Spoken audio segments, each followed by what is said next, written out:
साल 2014 में आम चुनाव की घोषणा 5 मार्च को हो गई थी। साल 2019 में आम चुनाव की घोषणा 10 मार्च को हो गई थी। अमूमन अप्रैल मई के महीने में भारत में चुनाव होते हैं, आम चुनाव होते हैं, लेकिन इस बार अभी तक चुनावों के कार्यक्रम की घोषणा नहीं की गई है। चुनाव आयोग से एक चुनाव आयुक्त ने अभी अभी इस्तीफा दे दिया है, सिर्फ मुख्य चुनाव आयुक्त बचे हैं। और जिस तरीके से पूरा का पूरा कार्यक्रम डिले किया जा रहा है, उससे लग रहा है कि मोदी जी की चुनावी घोषणाओं के लिए समय दिया जा रहा है। मोदी जी चुनावी घोषणाएं पूरी कर लें देश में घूम के, उसके बाद चुनावों के कार्यक्रम की घोषणा होगी। पूरे सिस्टम को ताक पर रख दिया इस सरकार ने। पूरे सिस्टम को हाईजैक करने की प्रयास मोदी सरकार कर रही है। और जब मोदी जी अपने चुनावी कार्यक्रमों में चुनावी जुमले फेंकने के लिए जा रहे हैं, तो इस बार लोग सुनने के लिए पहुंच नहीं रहे। मोदी जी गुड़गांव में आज कई सारी चुनावी घोषणाएं करने के लिए पहुंचे थे, लेकिन सुनने के लिए रैली में लोग नहीं थे, जनता नदारद थी। यह अलग बात है कि पूरे सिस्टम को ताक पर रख करके 1300 सरकारी बसों को इस ड्यूटी पर लगाया गया कि मोदी जी के लिए भीड़ जुटानी है।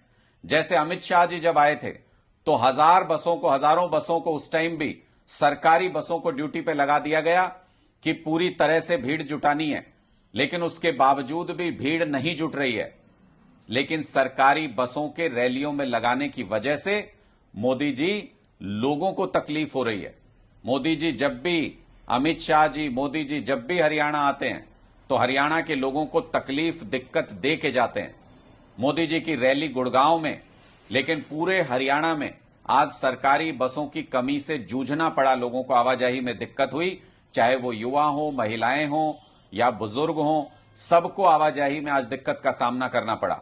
उदाहरण के तौर पे जींद डिपो के अंदर 200 बसें हैं कुल, उसमें से 100 बसों को गुड़गांव भेज दिया गया कि लोगों को लेके जाओ, किसी भी तरह भीड़ जुटाओ, तो सिर्फ 100 बसें यानी 50% बसें ही बची। इसी तरह से सोनीपत में, रोहतक में भी 184-85 बसें हैं कुल, उसमें से 75 बसें ड्यूटी पे भेज दी गई। अलग अलग जिलों से इसी तरह से डिपो में से बसें निकाल करके भेज दी गई और लगभग 1/3 से ज्यादा बसें जितनी हरियाणा में हैं, उसमें 1/3 से ज्यादा बसों को गुड़गांव की रैली में ड्यूटी पर झोंक दिया गया।